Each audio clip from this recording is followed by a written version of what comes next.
teman semuanya, pada malam hari ini kita akan kembali mengulik tentang Garputala ya. Mungkin teman-teman sudah mendapatkan materi Garputala.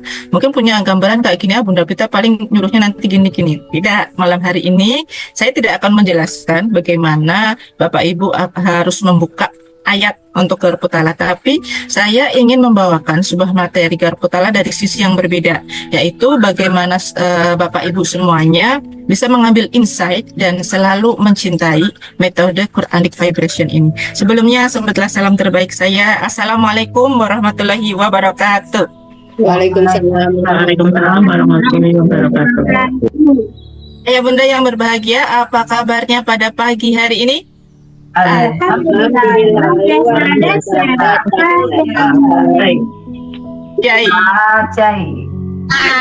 Itu magnet rezeki satu sama terhubung tangannya. Alhamdulillah, salatu wassalaman ala Muhammadin wa rasul karim wa ala alihi wa ashabihi ajma'in, amma ba'du. Rabbi sholli sadri wa yassirli amri wa hlul 'uqdatam min lisani yafqahu qawli. Rabbi zidni ilma warzuqni fahma.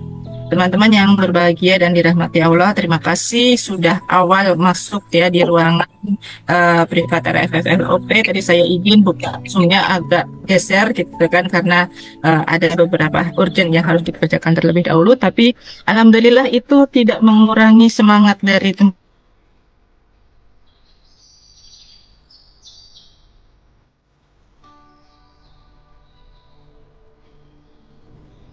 Bunda Susan ini berkumpul dengan para CPMR dan juga tentunya bertemu dengan Burunda Ustadz Nasrullah ya. Bunda Vita belum bisa ikut karena ya itu tadi ada beberapa hal yang gitulah.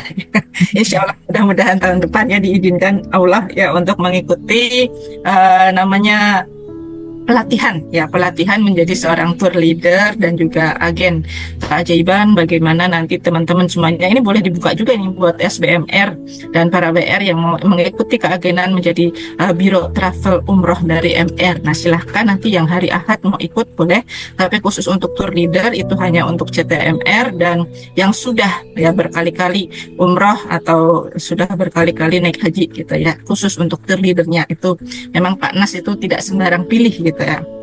Nah buat teman-teman semuanya yang sudah SBMR mau ikut keagenan travel umroh dan haji dari Magnet Rezeki, monggo silahkan, masih dibuka kesempatan untuk pendaftarannya.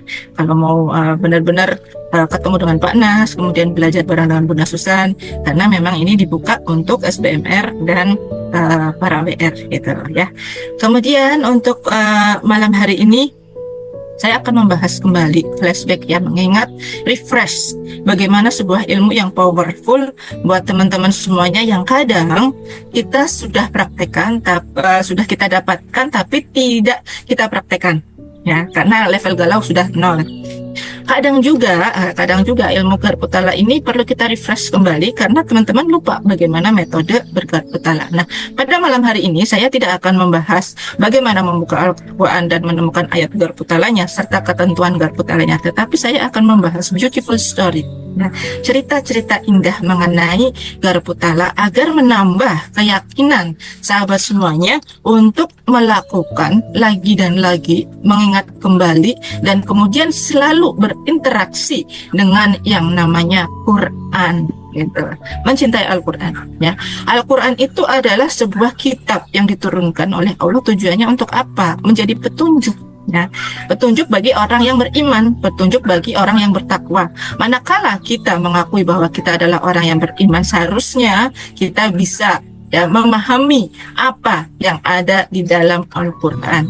Sayangnya tidak banyak orang yang bisa memahami Al-Quran karena memang bahasa-bahasa dalam Al-Quran itu memiliki bahasa yang amat sangat bagus karena Allah yang ngomong, bukan buku-buku biasa yang orang manusia tulis kita bisa baca dan pahami langsung. Tetapi Al-Quran itu adalah bahasanya adalah bahasa Allah, bahasanya Tuhannya kita, yang kadang-kala kita nggak paham maksud dan tujuannya apa gitu. Dan kadang-kadang kita merasa bahwa Al-Quran itu diturunkan hanya untuk Nabi Muhammad aja, padahal bukan. Al-Quran itu ditujukan untuk kita semua umat manusia ya. Supaya apa? supaya paham maksud dan maunya Allah itu apa sih gitu. Turunkan di muka bumi ini, maksud dan tujuannya Allah itu apa sih gitu. Karena Allah itu kan ada di dunia kuantum ya. Allah itu tidak terlihat oleh kita nggak bisa melihat Allah. Allah itu karena penglihatan manusia terbatas, karena untuk melihat Allah itu ada tabirnya. Seorang manusia biasa seperti kita tidak mungkin bisa melihat Allah. Sedangkan seorang nabi aja sekelas Nabi Musa lihat Allah separuh gitu kan, dia merasa terbakar gitu kan, kemudian pingsan. Ya, hanya ada 3 manusia yang bisa melihat Allah secara langsung. Yang pertama adalah Nabi Adam, yang kedua Nabi Musa, dan yang ketiga Nabi Muhammad.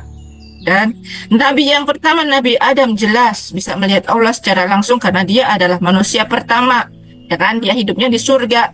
Yang diperintahkan ya menerima perintah Allah secara langsung adalah Nabi Adam, ya. Nabi Adam bisa bercakap-cakap dengan Allah. Karena apa? Di sana belum ada manusia yang lainnya. Nabi Adam tinggalnya di surga dan lain sebagainya, kisah storynya sangat panjang. Kemudian Nabi Musa. Kenapa Nabi Musa bisa melihat Allah gitu? Karena dia penasaran. Allah itu kayak apa gitu. Akhirnya dia naik gunung ya. Nabi Musa itu beliau naik gunung ke Bukit Tursina. Dia minta gitu sama Allah, saya ingin melihat denganmu, melihat wajahmu ya Allah. Tolong dong buka tabirmu sedikit aja. Allahnya bilang kayak gini, yakin kamu mau melihat aku? Yakin ya Allah. Benar, kamu pengen melihat aku? Benar. Kamu sanggup lihat aku? Ya, kenapa nggak sanggup? Saya kan Rasulullah. Ya, saya adalah utusanmu. Kenapa saya tidak sanggup melihatmu ya Allah? Oke, saya akan memperlihatkan diri. Tapi saya buka satu tabir aja ya, gitu. Saya buka satu tabir aja ya. Saya takut kamu nggak sanggup. Bolehlah, dari tabir itu emang saya bisa melihat engkau. Bisa. Cahayaku akan sampai gitu. Begitu Allah buka tabirnya, cuma satu gitu, membukakan satu tabir buat Nabi Musa. Terus seketika itu Nabi Musa langsung menggigil, gemetar, pingsan. Pingsannya nggak terima sehari 2 hari sampai 7 hari gitu. Nah, terus ditolongin, ini kenapa Nabi Musa kok nggak bangun-bangun gitu. Akhirnya berceritalah kepada Harun melihat Allah. Terus nggak berani lagi, Nabi Musa nggak berani lagi mintanya supaya Allah memperlihatkan dirinya. Nah, kemudian yang ketiga Nabi Muhammad. Nabi Muhammad itu kenapa bisa melihat Allah? Karena dia bukan orang biasa, tidak seperti Nabi Musa. Kalau Nabi Musa itu beliau adalah orang biasa dengan keistimewaan menjadi diberi sebagai utusan Allah gitu, keistimewaannya itu. Tapi kalau Nabi Muhammad, keistimewaannya apa? Sangat-sangat istimewa, sebab Allah menciptakan Nabi Muhammad itu dari setengah nurnya Allah, setengah cahayanya Allah. Jadi ketika Nabi Muhammad ini perjalanan Isra Mi'raj naik ke atas surga gitu, kemudian ke arah ke singgasananya Allah gitu, Allah memperlihatkan diri tanpa tabir pun it's okay, nggak ada masalah gitu. Ya, tapi Nabi Muhammad pun masih melalui fase ketakutan, gemeteran karena melihat Robnya gitu. Nah, waktu itu malaikat Jibril diberi perintah gitu sama Allah, saya mau memperlihatkan diri kepada Muhammad. Ya Allah, apa Muhammad sanggup? Sanggup, nggak apa-apa gitu kan. Seluruh tabirmu akan dibuka, iya gitu. Apakah Muhammad sanggup melihat engkau? Sanggup aja kan, karena dia adalah umatku yang terpilih, yang aku pilih. Karena saya menciptakannya berbeda dengan manusia yang lainnya. Saya memberikan setengah nur ya, setengah nur cahayaku untuk Muhammad begitu. Nabi Muhammad ketemu Allah ya, it's okay, fine aja gitu. Tapi Nabi Muhammad tidak pernah bercerita kepada siapapun seperti apa Allah, karena memang sudah dijanji.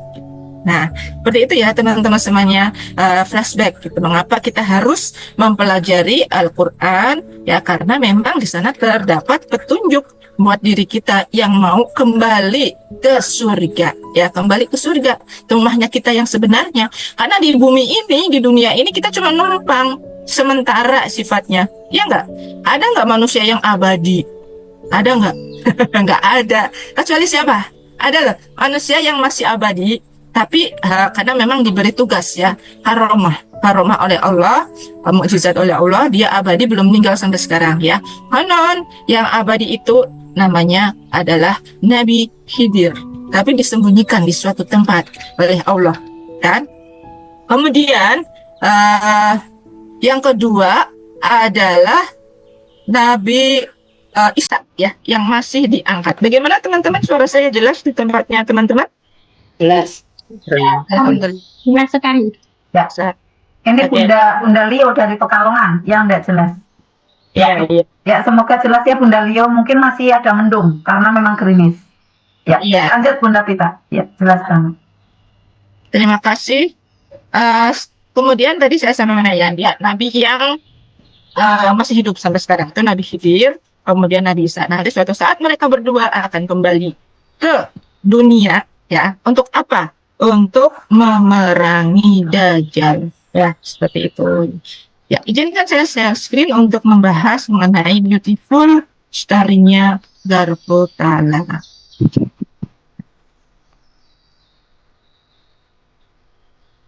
Oke, ini sudah nampak. Sudah. Sudah ya. Ya, sudah. Apakah gambar saya menutupi? Tidak. Gambar saya nutupin layar nggak? Tidak. Tidak. Suara saya jelas juga enggak Bunda Pita? Jelas. Jelas ya, alhamdulillah. Saya coba ada. Tidak menutupi layar ya? Tidak. Tidak. Oke, saya sengaja saya jejer seperti ini. Oke. Beautiful story of Garputala. Nah, sebelumnya yang ingin saya sampaikan, Al-Quran itu fungsinya adalah sebagai cermin yang jernih. Ya. Al-Quran itu diturunkan untuk menjadi petunjuk dan memperlihatkan jiwa kita masih penuh dosa dan kesalahan. Ya, Allah bilang Al-Quran itu kan ada petunjuk, ya seperti tadi yang saya bilang.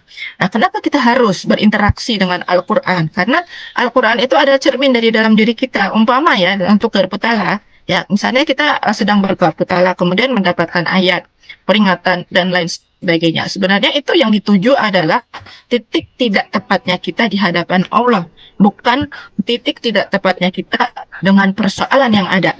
Gitu. Nah, dia kadangkala ketika kita membuka Al-Quran dengan metode membuka Al-Quran secara acak, kita juga bisa melihat cermin kita, dosa dan ketidaktepatannya kita di hadapan Allah itu apa sih. Nah, maka ya Ustadznya sampaikan, rajin-rajinlah kita menggetarkan diri dengan Al-Quran. Supaya apa? Kita jadi manusia yang nggak selalu benar gitu kan. Supaya kita garis kebenarannya itu terjaga di level yang rendah, yang nol. Maka itulah diperlukan Garputala, tujuannya untuk membuat level galau kita menjadi nol kembali. Itu. Nah, kisah awal mula Garputala, teman-teman sering mendengar ya. Ketika mungkin teman-teman sudah pernah mengikuti yang namanya THMR, ya, Training Hybrid Magnetology, atau teman-teman pernah mengikuti Garputala ya yang pernah kami adakan. Ya, mudah-mudahan nanti ke depan bisa diadakan lagi. Bagaimana Garputala ini kisahnya bermula, ya.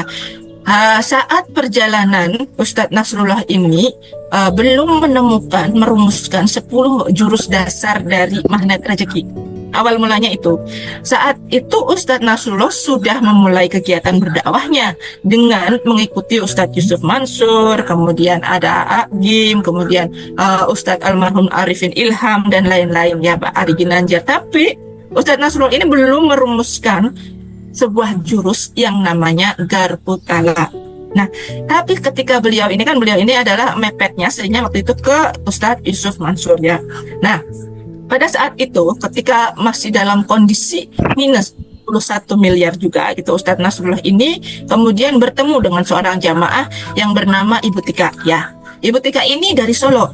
Nah, Ibu Tika ini bercerita tentang anaknya yang ditabrak atau tertabrak mobil ya oleh suaminya sendiri. Nah, ditabrak anaknya ini, anak yang paling kecil, ya kan? Nah, anak yang paling kecil ini adalah seorang anak laki-laki yang sedang lucu-lucunya. Umurnya masih balita ya, sekitar 2 atau 3 tahun. Nah, kisahnya ketika si bapaknya ini suaminya Ibu Tika ini, beliau ini memarkir mobil. Anak-anaknya itu ada 3, 2 kakaknya perempuan, yang 1 laki-laki. Anak yang paling kecil itu ya, adalah anak laki-laki. Itu sedang bermain-main di garasi. Nah, si adik ini bermainnya kok pas si ayahnya ini memasukkan mobil gitu kan.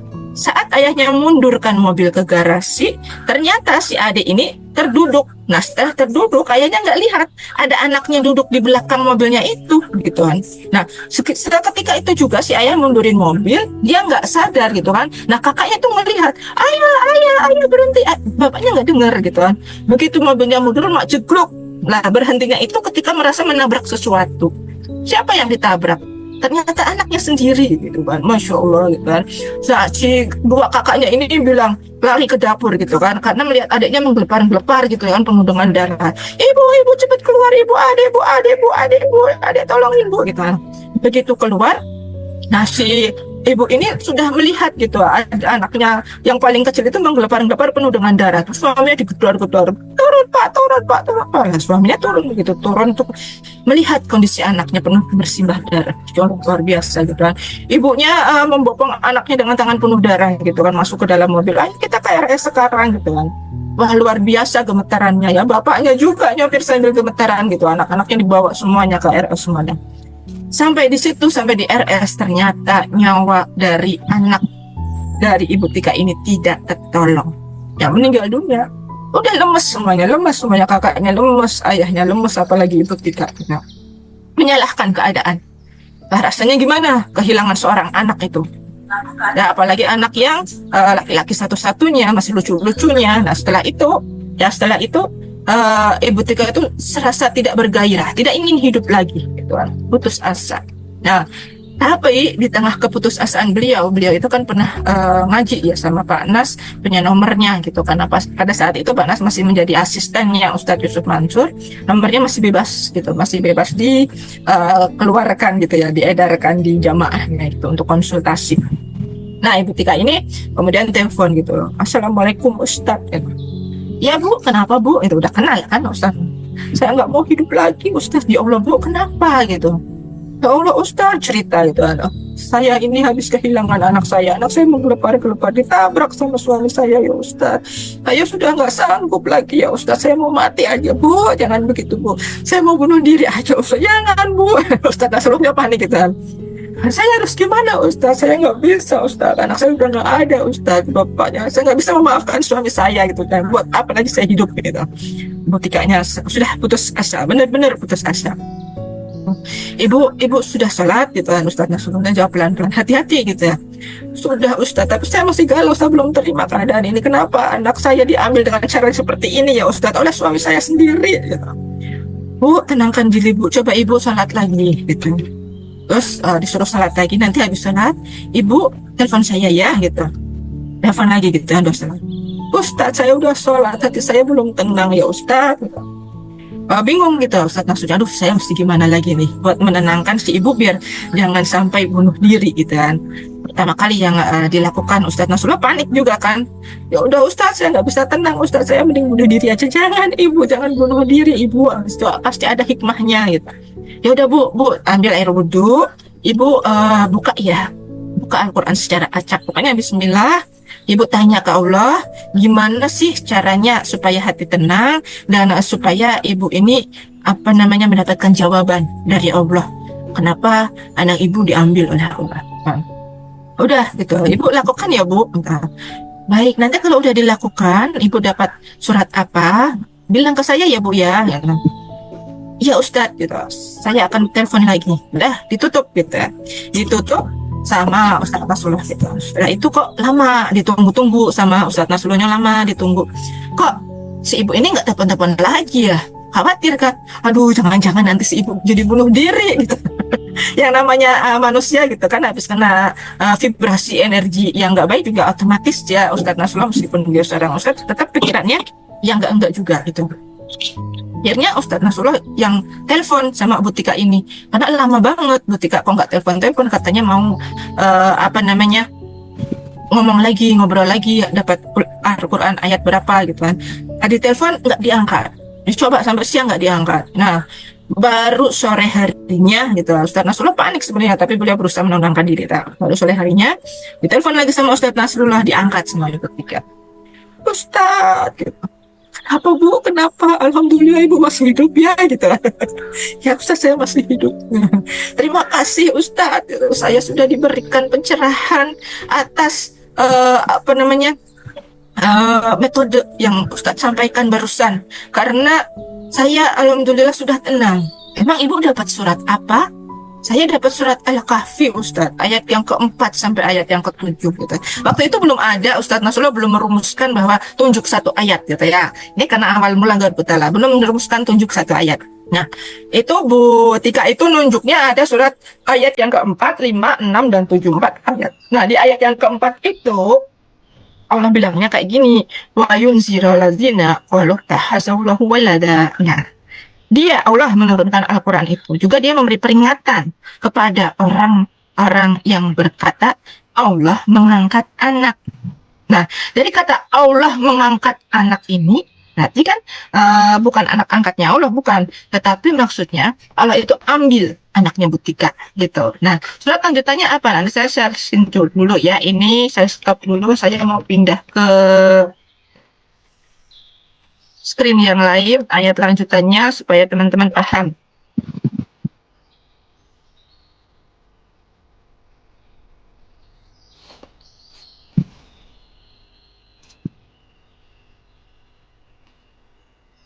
Ya, sudah kelihatan? Sudah. Ya, alhamdulillah. Nah, ini surat lanjutannya ya. Jadi, saat Ibu Tika pertama kali Garbutala, dia mendapatkan ayat 4 dari surat Al-Kahfi. Kemudian di ayat yang kelimanya, Allahnya bilang gini, malahum bihi min ilmi wa la li abaihim kaburat kalimatan takhruju min afwahihim iyaquluna illa kaziba. Mereka sama sekali tidak punya pengetahuan akan tentang hal itu. Begitu pula nenek moyang mereka. Alangkah besar dosa perkataan yang keluar dari mulut mereka, mereka yang hanya mengatakan sesuatu bohong belaka. Tapi Butika itu bukan mengambil hikmah dari nenek-nenek yang berkata bohong itu, tidak. Dia mengambil di ayat yang depannya ini gitu ya. Mereka sama sekali tidak punya pengetahuan tentang hal itu. Jadi dia bisa sekonyong-konyong menggandengkan. Berarti Allah yang mengambil gitu, Allah mengambil anak saya gitu kan. Karena Butika itu mentadaburi sendiri gitu, menafsirkan sendiri apa ayat yang dia dapat gitu kan. Oh, berarti Allah itu mengambil anak saya dan saya tidak punya pengetahuan tentang hal itu, bahwa saya tidak punya hak atas anak saya gitu. Ketika itu serta-merta langsung bisa ngomong seperti itu gitu ya. Nah, karena merasa ya semua sudah menjadi hak Allah, saya tidak boleh memiliki gitu, karena ini adalah pengetahuannya Allah gitu. Ketika itu langsung turun level galaunya. Di ayat yang ke-6 Allah juga bilang kan, ya gimana? Saya mau dulu ya biar fokus. Oke. Di ayat yang ke-6 Allah itu berkata, ya maka boleh jadi engkau Muhammad akan mencelakakan dirimu karena bersedih hati.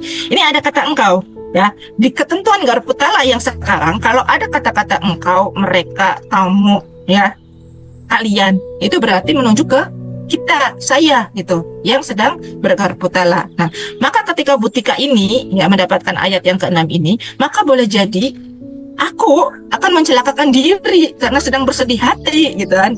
Pas banget dengan kondisinya Butika, karena dia mau bunuh diri gitu kan, sekiranya dia tidak beriman kepada Allah. Cuma jelek banget gitu kan.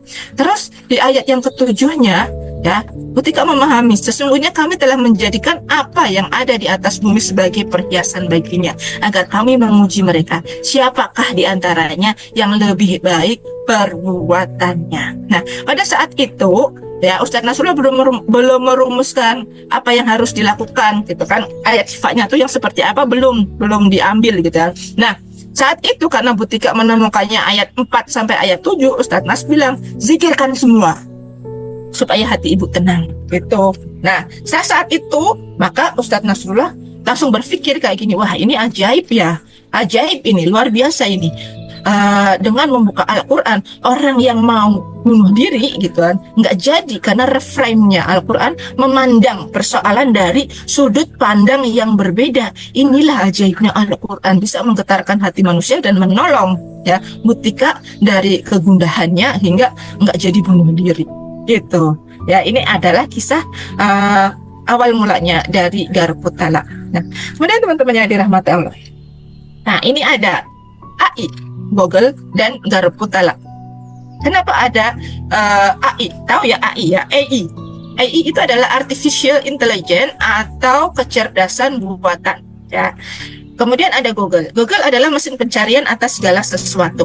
Nah teman-teman semuanya, terus terang hatinya Pak Nas dan saya juga tidak ridho kalau setiap kali kita ada persoalan tanyanya Mbah Google, ya, atau kita tanya kepada kecerdasan buatan atau AI, ya, menjadi alat untuk bertanya secara spiritual, karena itu nggak akurat. Ya, saya mau buktikan dulu.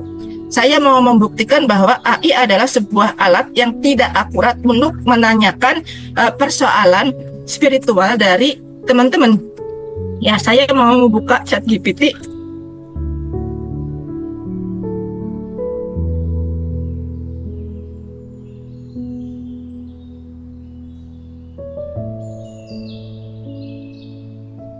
Saya izin share screen lagi. Oke. Teman-teman lihat, sudah lihat belum ya? Ya, ini saya buka yang namanya ChatGPT. ChatGPT itu kita bisa tanya apapun melebihi Google. Karena dia bisa menjawab secara jelas, ringkas, dan teliti lebih mendetail. Tapi kelemahannya adalah kadang-kadang jawabannya bias. Saya mau tanya, jurus ya, kalau teman-teman gundah gulana punya persoalan amanah utang, contoh saya punya hutang sebesar 200 juta, tolong saya carikan solusi biar lunas, hati saya tenang.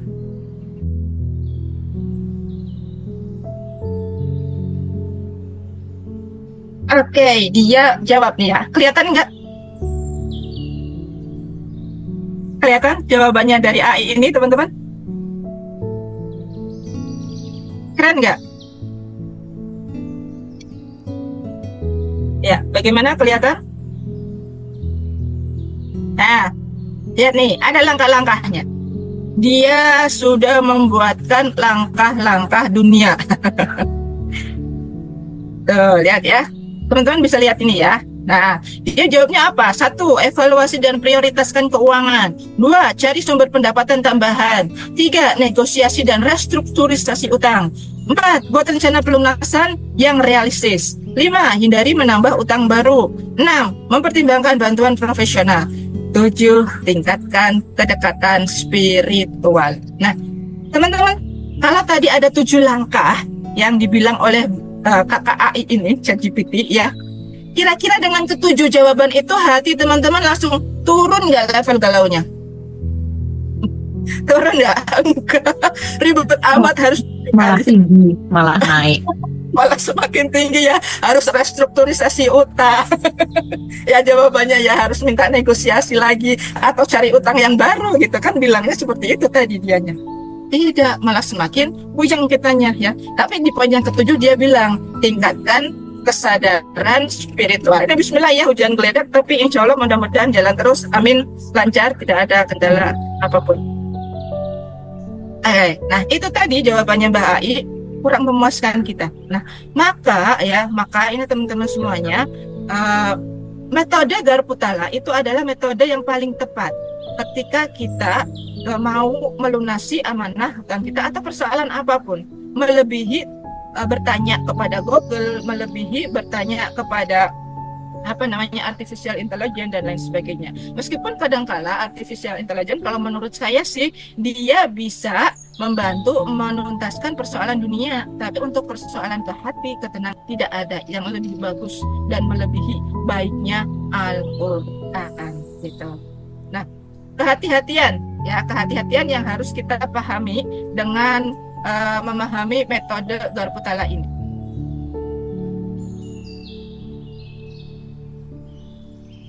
Nah, ada kisahnya seorang jamaahnya Pak Nas, namanya Pak Aris ya. Dia tidak mau pergi haji, padahal dia mampu, uangnya banyak. Dia mendapatkan surat Al-Qiyamah ayat 1 ya. Kemudian dalam perjalanannya Garputala ya, dia ketemu dengan Ustadz Nas gitu, karena saat camp umrah pada saat itu. Tapi Ustadz Nas ini kemudian menyarankan Pak Aris ini untuk melakukan Garputala. Nah, apa yang Pak Aris lakukan? Yang pertama, beliau ini mendapatkan surat Al-Qiyamah ayat pertama. Itu Al-Qiyamah ayat yang pertama Itu saat itu kondisinya Pak Aris itu kan didatangi ya sama Pak Nasnya, bilangnya kayak gini, Pak Aris ini kan sudah apa namanya mampu, kenapa tidak mau untuk umroh gitu, untuk haji pun masih takut gitu. Terus istrinya bilang gini, Pak Nas gitu, suami saya itu tidak mau berangkat karena dia ini ketakutan. Takut kenapa? Nah, dia masih punya trauma Pak Nas. Dia itu pernah kecelakaan Pak Nas. Dan kecelakaan itu membuat tulang belikatnya yang belakang, tulang punggungnya itu berantakan Pak Nas. Kemudian jari-jarinya ini tulangnya lepas gitu. Oh gitu ya. Jadi maka dia takut setiap kali naik kendaraan seolah-olah nanti mau kecelakaan lagi gitu. Oh ini harus diterapi ini kata Pak Nas. Coba Pak Aris buka dapat surat Al-Qiyamah gitu, ayat ke-1 yang dia zikirkan. Wah, maksudnya apa ini kok tentang hari kiamat? Dia dibuka aja, kemudian ditadaburi sampai ayat yang kelima. Nah, di ayat yang kelima itu Pak Aris itu mendapatkan sebuah insight bahwa Allah itu sanggup untuk menyatukan jari jemari gitu. Nah, sampai mendapatkan ayat Garputala ini, Pak Nasnya bilang, coba digetarkan, disikirkan aja supaya Bapak hatinya tenang dan mau berangkat umroh. Nah, sampai hari hanya, benar Pak Arisnya akhirnya berani kan, segalanya itu sudah turun, berani tapi diatur sedemikian rupa supaya Pak Aris ini duduknya sebelahan dengan Ustadz Nasrullah gitu. Begitu sebelahan dengan Ustadz Nasrullah, dia takut naik pesawat gitu kan, 9 jam. 9 jam perjalanan Jakarta menuju Jeddah, tangan Pak Aris itu memegang tangan kanan Pak Nas terus. Aduh, pokoknya saya takut. Dia sama sekali nggak tidur. Jadi 9 jam tuh melotot terus. Saking tegangnya gitu ya. Padahal di sebelahnya Pak Nas itu kan. Waduh, Pak Nasnya cerita, sampai saya sampai tegang. Pak Arisnya tegang, saya itu lapar, pengen makan. Ya Allah, saya sampai pakai tangan kiri. Ampuni saya, ya Allah gitu. Gitu Pak Nasnya itu ya. Nah, selama 9 jam itu terus tangannya Pak Nas sekayak patung gitu. Nah, begitu turun landing pesawatnya gitu. Ayo Pak, kita turun pelan-pelan, nggak apa-apa. Gitu. Nah, begitu turun baru Pak Arisnya sadar. Tuh, ini sudah di Jeddah Pak, gitu. Iya, kita sudah sampai di tanah suci. Wah, gembira banget Pak Arisnya gitu kan. Akhirnya tenang dia meskipun selama perjalanan tegang begitu sampai ke tanah suci tenang. Ayat berikutnya keajaiban yang terjadi, dia tetap menggetarkan ayat Garputala. Setelah itu nggak takut lagi untuk naik pesawat gitu, untuk naik kendaraan apapun, traumanya sudah hilang. Nah ini ajaibnya ya, ajaibnya dari getaran Al-Quran. Jadi kita yang harus kita pahami bahwa Garputala itu bukan tafsir agama, tapi tafsir kehidupan. Ya, penafsiran ayat itu tidak serta merta. Ya, misalnya ayatnya tadi kayak Ibu Tika ya. Teman-teman jangan ambil ayatnya itu dari mentah-mentah gitu ya. Tadi kan ayatnya penuh dengan kata-kata yang tidak mudah untuk dipahami. Tapi Ibu Tika saja dia mampu mengambil penggalan-penggalan ayat untuk membuat hatinya tenang, tidak jadi bunuh diri. Gitu. Nah nanti kalau teman-teman bergarputala juga tujuannya seperti itu. Nah kemudian Garputala itu mampu membantu kita untuk membuat keputusan yang tidak sederhana. Ya. Insya Allah nggak apa ya.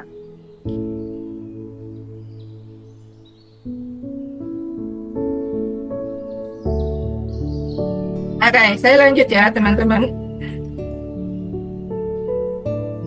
Yang berikutnya, ya Garputala itu mampu membantu kita untuk mengambil keputusan yang tidak sederhana. Ya, memahami ayat Garputala tidak harus kepada orang yang ahli tafsir. Ya, bisa dilakukan secara mandiri. Kuncinya adalah disiplin. Disiplin mendekatkan diri kepada Al-Quran. Insya Allah teman-teman nanti bisa memahami apa hikmah dibalik peristiwa yang ditunjukkan oleh ayat Garputala ini.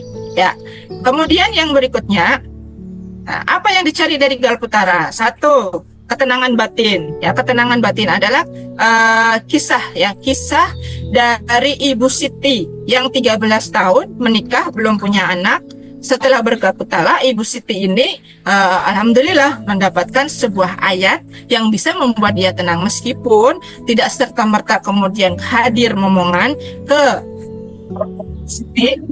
Ya.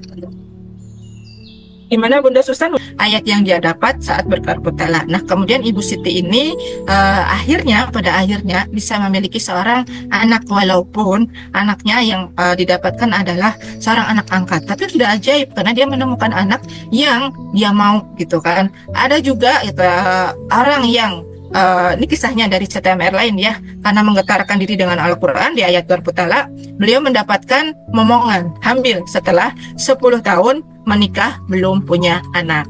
Kemudian yang kedua ya, jawaban atas persoalan ya. Ketika kita mencari atau bergarpu talak, kita akan mendapatkan jawaban atas persoalan ya. Contohnya seperti kisah Pak Nasrullah. Pak Nasrullah ini pernah kecelakaan di jalan tol, kecelakaannya tunggal ya, kecelakaan tunggal. Padahal pada saat itu dia naik mobil baru. Nah, kenapa Allah menghadirkan, istilahnya memberikan persoalan kecelakaan untuk Pak Nas? Pak Nasnya nggak apa-apa, timnya nggak apa-apa, tapi mobilnya lecet ya, mobilnya itu lecet. Karena apa? Pada saat berangkat, Pak Nas itu menemukan bahwa dia itu merasa ujub gitu ya, wah dapat mobil baru, inventaris baru dari kantor, mobilnya oke. Dan ternyata pada perjalanannya mobil ini ya, perjalanan pulang dari misi training di Semarang gitu, Pak Nasnya bilangnya seperti itu. Beliau ini kecelakaan gitu, tapi alhamdulillah semua baik-baik aja. Nah, di awal itu Pak Nas itu kemudian bergarpu talak saat subuh gitu ya, saat subuh kecelakaannya di jalan tol. Kemudian Pak Nasnya garpu talak pas subuh, kecelakaannya jam 3 pagi. Nah, kemudian kisah Ibu Khalifah. Ibu Khalifah juga sama, beliau tidak tenang persoalannya karena orang tuanya gitu. Dan yang ketiga, target yang ingin dicapai itu selalu dapat kalau kita bergarpu talak. Nah, kisah Rijal, santri dari PKR, dia pengen pulang ke Semarang karena dia merasa nggak betah gitu ya jadi santri di sana nggak betah. Terus tapi Rijal bilang, saya punya target tetap nyantri di sini asalkan ayah saya dapat pekerjaan di Jakarta gitu. Coba kamu garpu talak, siapa tahu nanti kamu menemukan solusinya gitu. Nah, didapat ayat garpu talaknya. Gimana Rijal? Sudah dapat ayat garpu talaknya? Iya. Sudah tenang? Belum gitu kan. Sudah tercapai keinginan kamu? Belum. Saya masih ingin pulang gitu. Coba dizikirkan lagi Rijal gitu kan. Pak Nasnya bilang kayak gitu. Terus kemudian dizikirkan lagi sama Rijal. Terus nggak berapa lama gitu, si ayahnya ini telepon telepon lewat pondoknya gitu. Boleh saya ketemu sama Rijal gitu. Nah, ketemu sama Rijal gitu, ayahnya ini bilang, bapak dipindah kerjanya di Jakarta, jadi dekat dengan kamu gitu. Wah, seneng. Akhirnya targetnya Rijal tercapai, dia nggak jadi keluar dari PKR. Kemudian yang keempat, ya saat harus memilih gitu kan. Kisah Ibu Sri. Ibu Sri ini adalah seorang pegawai ya, seorang pegawai, dia pengen ikut training magnet rezeki, camp dari magnet rezeki, tapi dia bingung kalau ikut camp harus izin 2 hari ya, harus izin 2 hari padahal ada pekerjaan gitu. Nah, akhirnya dia garpu talak, mau milih pekerjaannya apa milih trainingnya. Dapatnya ayat ternyata dia harus ikut training. Kisah saya, nah saat mau disodorkan apa namanya pilihan, kamu mau jadi guru biasa apa mau naik tingkat jadi kepala sekolah. Saya galau gitu, waktu itu saya galau, kemudian saya garpu talak gitu. Terus kemudian Allah pilihkan kepada saya sebuah ayatnya bagus banget. Kamu nggak salah menempati tempat ruang kosong itu, dan di sana nanti akan ada cahaya gitu. Wah, berarti Allah maunya saya naik tingkat, upgrade untuk menjadi kepala sekolah gitu. Ayatnya saya udah mantep. Itu sebelum ngurus berkas gitu kan. Kalau saya nggak mau daftar ya udah saya nggak ngurus berkasnya, tetapi karena ada garpu talak maka saya harus pilih, saya mantep gitu kan. Dan akhirnya saya ada di posisi ini gitu. Alhamdulillah, luar biasa sekali. Kemudian apalagi yang dicari dari garpu talak ya, keyakinan akan masa depan ya. Kisah dari Pak Muhammad Said yang anaknya punya banyak persoalan. Anaknya ini bandel gitu yang nggak mau diatur orang tuanya. Tetapi ketika Pak Muhammad Said ini mendapatkan sebuah ayat dari garpu talak yang bunyinya kayak gini, nanti anak kamu bisa tenang pada masanya gitu, didiklah dia dengan sebaik-baik didikan. Nah, saat itu Pak Muhammad Said yakin anaknya akan berubah gitu. Jadi yakin akan masa depan anaknya, dia nggak akan selamanya jadi anak yang nakal ya gitu. Kemudian mengobati penyakit hati. Kisahnya Ibu Esti Wulandari ya, orangnya itu pemarah gitu, suka marah-marah ya kan.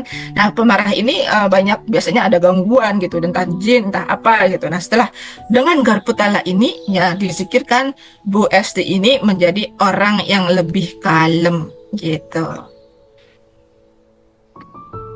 Nah, ini teman-teman ada sebuah doa ya, doa agar terlindung dari rasa cemas yang berlebihan, agar senantiasa dekat dengan Al-Quran. Karena apa?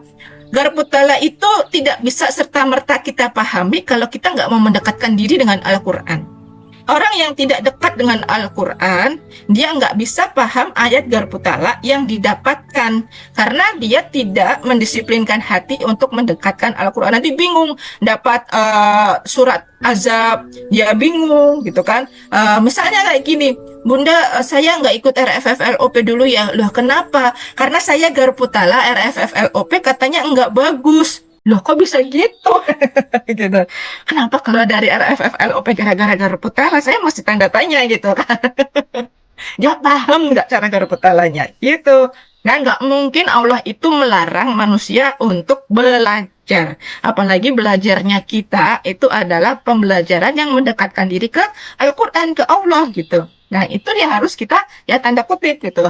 Kita berarti harus belajar lagi garpu talaknya. Nah, karena kita cemasnya berlebihan. Maka teman-teman ini doanya ya nanti bisa di screenshot atau nanti saya kirimkan ke grup ya doanya supaya kita ini tidak berlebihan cemasnya untuk senantiasa dekat dengan Al-Quran. Lanjut. Ya, agar Quranic vibration terus terasa itu bagaimana? Yang pertama, ketika menggetarkan hati dengan Al-Quran, kita harus niat karena Allah Ta'ala. Sesuatu harus diawali dengan niat yang baik. Tanpa niat yang baik, maka tidak akan bisa istiqomah. Lama-lama bakal malas juga. Ya, jangan diniati macam-macam. Saya mau garpu talak, lunas amanah. Niat saya adalah supaya Allah kasih 500 juta. Salah.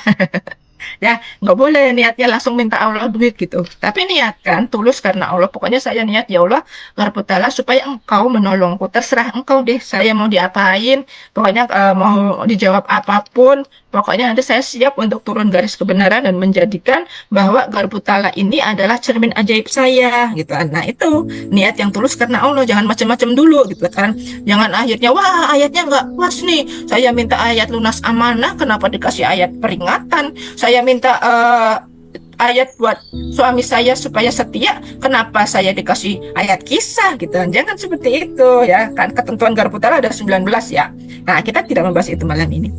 Jadi komitmen sama diri kita sendiri ya. Membaca Al-Quran itu wajib setiap hari meskipun tidak banyak. Supaya apa? Hati kita itu terus terikat gitu. Terikat karena Allahnya. Nanti kita akan merasa mendapatkan ayat itu. Apapun ayatnya pasti pas. Pasti cocok. Nggak mungkin nggak cocok. Kalau saya menemukan ayat garpu talak itu selalu cocok gitu kan. Yang kedua, mempelajari keutamaan dan manfaat Al-Quran. Caranya bagaimana? Ya, dengan membaca Al-Quran itu kita mempelajari pengetahuannya. Tanya sama guru atau baca-baca buku. Ada buku tafsir juga perlu dibaca. Ya. Kemudian supaya dekat dengan Al-Quran, biar garpu talaknya itu majrak, buat target bacaan per juz setiap hari. Misalnya one week one juz, nanti lama-lama bisa one day one juz gitu kan. Agar merasa punya tanggung jawab ya dengan Al-Quran dan komitmen yang dibuat dengan Allahnya. Al-Quran itu tanggung jawab loh, karena petunjuk yang diturunkan untuk umat manusia, untuk kitanya, bukan untuk Nabi Muhammad, bukan.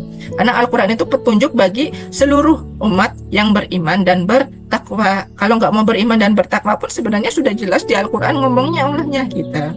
Kemudian yang keempat ya, garpu talak itu menentukan waktu yang bagaimana supaya kita bisa bergarpu talak yang baik gitu kan. Kita dekatkan dengan Al-Quran dengan menentukan waktu yang tepat untuk membaca Al-Quran.